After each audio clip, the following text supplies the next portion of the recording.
Knowledge point میں آپ سب کو خوش آمدید کہتے ہیں. اس سے پہلے کے لیکچر میں ہم نے اسٹڈی کرا تھا about the file base approach. آج کے دن ہم اسٹڈی کریں گے limitation of file base approach کے بارے میں. تو سب سے پہلی لمیٹیشن جو ہے وہ separation and isolation of data ہے.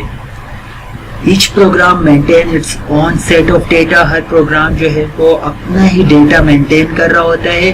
End user of one program may be unaware of potential useful data held by other programmer. جیسے اس سے پہلے کے لیکچر میں ہم نے ایک ڈریم ہوم سسٹم کی ایگزامپل لی تھی. اس میں ہمارے پاس دو ڈپارٹمنٹ تھے, ایک سیلز تھا اور ایک کانٹریکٹ ڈپارٹمنٹ تھا.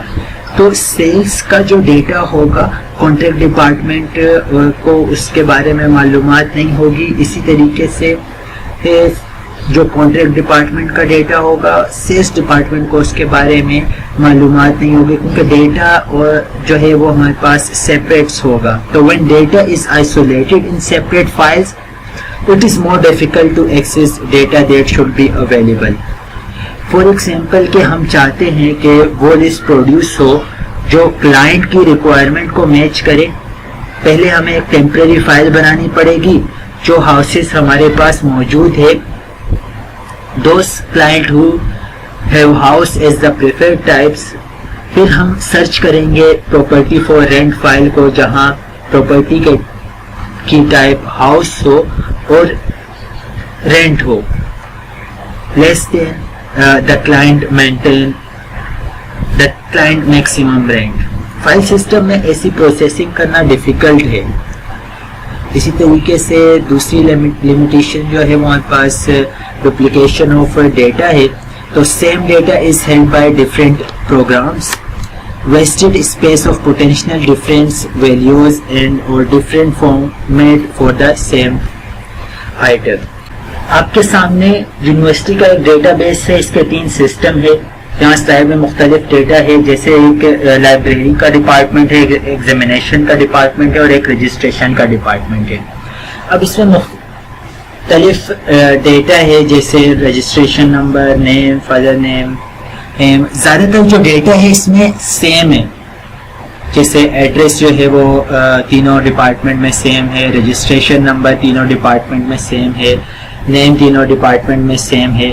تو فائل پروسیسنگ انوائرمنٹ میں کیونکہ وہاں پہ ڈیٹا شیئرنگ کا کانسیپٹ نہیں تھا, تو پرابلم اس میں یہ ہوتی ہے کہ جو ڈیٹا ہے وہ مختلف سسٹم سیم استعمال کر رہی ہے اور وہ ہر سسٹم کے لیے الگ الگ اسٹور کرنے ہوں گے.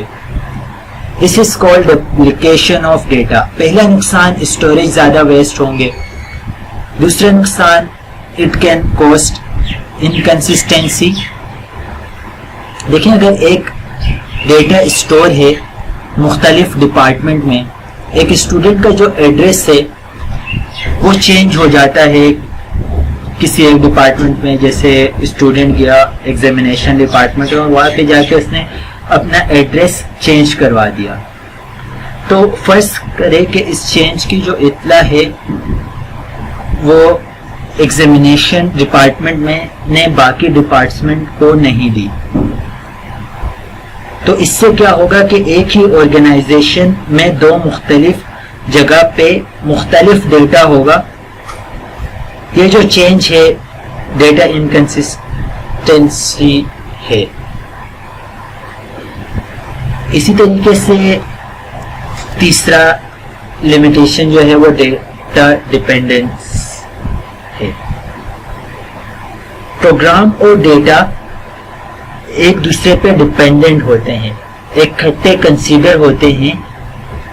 اگر آپ کو کسی ایک میں چینج کرنا ہے, مثال کے طور پر آپ کو صرف ڈیٹا میں چینج کرنا ہے یا پروگرام میں چینج کرنا ہے, اس سے آپ کو دونوں میں چینج کرنا ہوگا تو دونوں کو دوبارہ سے کنسیڈر کرنا ہوگا.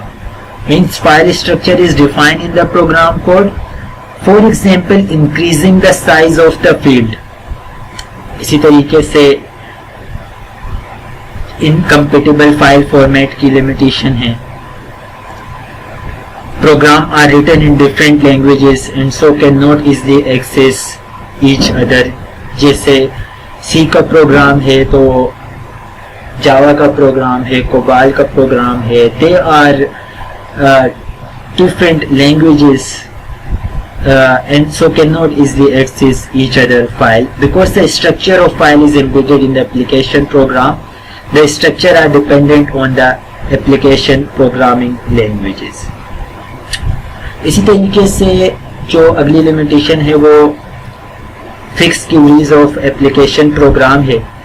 Program are written to satisfy particular function. Any new requirement need a new program. End user کے لیے file based system ایک great improvement تھی our manual file system. However جو file based system تھا وہ بہت زیادہ ڈیپینڈنٹ ہے application developer per. Application developer is who has to write any queries or report that are required.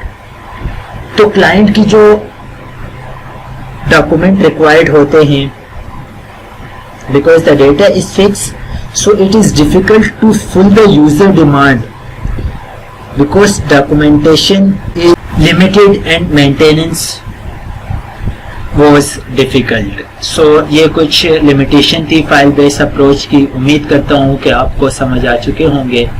thank you for watching. don't forget to subscribe and share.